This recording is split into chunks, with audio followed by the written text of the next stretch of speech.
everyone, and welcome to hashtag 365 days of samples. If you are new here, welcome. This is a really fun project where I work through all of my samples from skincare to hair care to makeup, deluxe sizes and foils and everything in between. And it's been a lot of fun trying new things and finding new things that I really end up loving. So I always start by talking about the products that I would not purchase the full size of.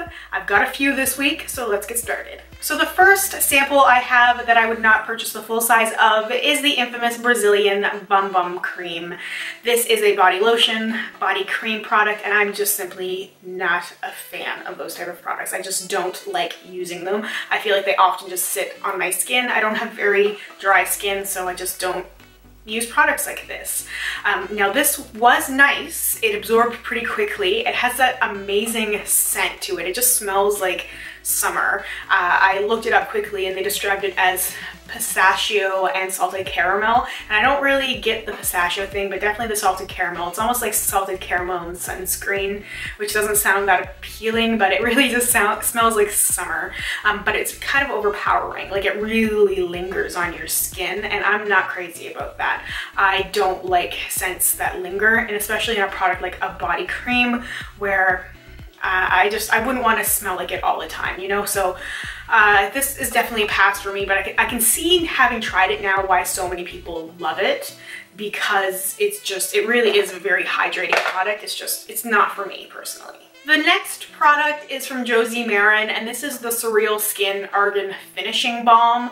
So this feels more like a primer than a skin finisher. It's such a weird concept for a product. So it says you can use it like 3 different ways. On its own, as sort of like a moisturizer to sort of plump up your skin, as a primer before makeup, and then as a finisher afterwards. So after you finish your makeup, you would pat the stuff on top. I tried doing that with my normal makeup routine, putting the product on top of it, and it just did not work. Like, it was starting to move stuff around. Like, it does say, for the ultimate finishing touch, apply after your complete makeup. And so I was putting it on top of like blush, highlight, and it was just like moving stuff around to where I didn't want it to be. It was just not good. It was not a good product. Now before, as a primer, it was okay, but not great. I have primers that I really love, and this was just an okay so-so product. Like, it was very confusing to me the way that it was marketed, because I can't see how this could work on top of makeup unless you were doing very, very little makeup and you were patting it like strategically on places. I can't see putting it all over your face. So it was a very weird, confusing experience for me, and not a product that I would purchase the full size of. Next, I finally finished the Bobbi Brown eyeliner in Violet Ink. Again, this was a so-so product. I was only using it as a base and not as an eyeliner. I tried using it as an eyeliner and it just was not for me. This was more of a shimmery purple, like eggplant kind of color. It worked really, really well with the Sketch eyeshadow from my Burgundy x9 palette. I really liked pairing the two together to just do sort of a soft daytime smoky eye. So that's how I used that up. I do have the black one still, but I didn't even pull that out right now. I have it really covered, because these sort of packaging things suck, because a little bit of this ended up drying out as well, just because it doesn't fasten shut. So I find that in order to keep the product good so that it's still usable, you really have to have stuff on top of it holding it shut so that you don't get air into the product and so it doesn't dry out. So definitely samples like this are really inconvenient. I know why they do it, because it's cheap. It's very cost effective. You can't really put a sample in reusable packaging all the time because it's just not going to work. So anyway, the black one so far I like. I think it's just called black as well, or maybe black ink, because this one's Violet Ink. And I like the black one as a traditional eyeliner. I haven't tried using that one as a base. Anyway, I would not purchase Violet Ink. I've decided that I'm done with both High Beam and Sunbeam from Benefit. It's finally gotten to the point where it's inconvenient to use, and that's something that I mentioned a while ago now, and it might have even been in a Project Pan video, where I said when a product gets to the point of inconvenience, it's done. Because I know some people like to scrape out every single last drop of a product, and I used to be like that too. Like I would be finishing up a lip balm with like a lip brush or something, like getting the little bits inside because it just felt like a bigger accomplishment. I'm done with that. It's just not worth my time. I have so many other things to work through. I have a massive makeup collection, and I'm still working through samples, and you know, I want to rotate through stuff more. I don't want to be like fighting with a tiny little jar of like a goldeny bronzer type product. So I used as much as I could today to sort of make myself a little bit glowy. It's a hard thing to accomplish, but it was definitely fun to do so. I think I mentioned that in my last update that I wanted to just go crazy with it, and I did. And I used a lot of high beam. It's really, really difficult to just get enough out of here to make it worthwhile. Like I'll get a couple little drops and it doesn't do anything. Like I'm doing the thing you're not supposed to do, you know, like this thing, trying to get product out. I even had a Q-tip in here. That's when I decided I was done, because I put a Q-tip in there to try and get more product out. But the opening in the packaging is wide to a point, and then it kind of narrows a little bit. And so the Q-tip was removing product as it was coming out, and it was just not, it was not worth it. And I'm not gonna try and like take the packaging apart, because I might be able to do that. No, you know, it's done. I really worked on these a lot. How many weeks, months was I working on these things? I'm done. And then the last thing I didn't actually use, because I mentioned I had to look up the ingredients. This is the Pharmacy Honey Potion Renewing Antioxidant Hydration Mask, and it's a good thing I did look it up. And it does have royal jelly in it as one of its main ingredients, and that is something that I'm very allergic to. So I did not open this, unfortunately, because I was really looking forward to that mask experience. So I'll put this aside, maybe give it away to somebody who is not allergic to it. I did throw in this guy instead. This is the Algenist Splash Absolute Hydration Replenishing Sleeping Pack, and this broke me out. So I think I'm gonna swear off Algenist products, because every single one I've used, every single sample for the last, I don't know, year and a bit, has broken me out. And not a minor breakout either, like a big, huge, nasty breakout. And I blame it on the product. It might be something coincidental, but I just don't see how it can happen. Like, to put this product on my face before I went to sleep, wake up with a breakout. Like, the only thing that was different on my face was this product. You know, put a moisturizer on and first thing in the morning, and then go to work, and a couple hours later I noticed a huge breakout. Like, it's gotta be something in these products that's just not working for me. So if I pull any more Algenist, unless I'm really, really curious about it, I'm going to put it aside and give it away. That brings me to products that I would purchase the full size of, and this week I only have one. And this is the Strobe Cream from MAC.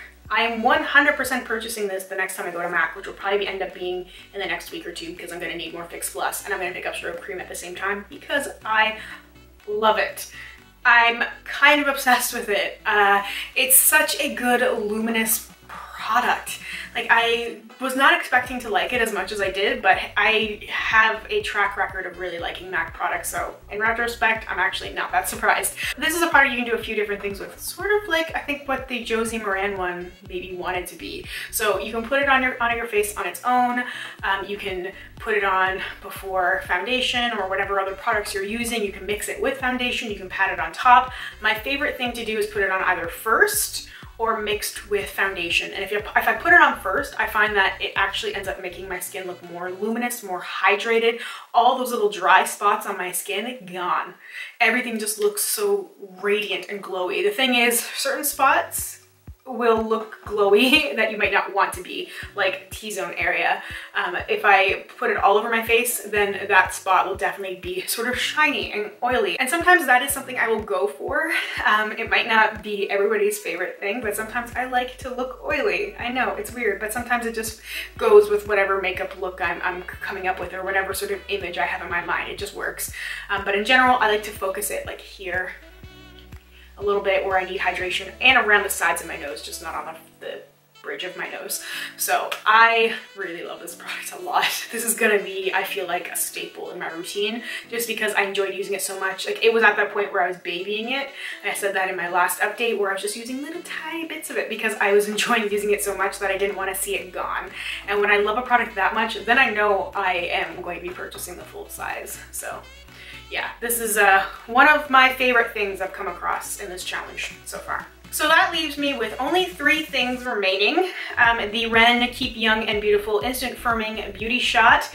I've used a bit of this. I really like it, especially just before I put makeup on because it really just like smooths everything out. The Becca Evermatte Poreless Priming Perfector. I haven't been using this that often because I haven't been going for the matte look, only like every now and then. So I feel like that's gonna last a while and I'm okay with that. And the Tarte Energy Skintuitive Cheek Stain. I only use this I think like once. It's pretty. It's pretty. I feel like as soon as I get products like this in a project, I don't want to use them anymore. So I might put this back in my collection to pan at some point, like to put in a dedicated project pan.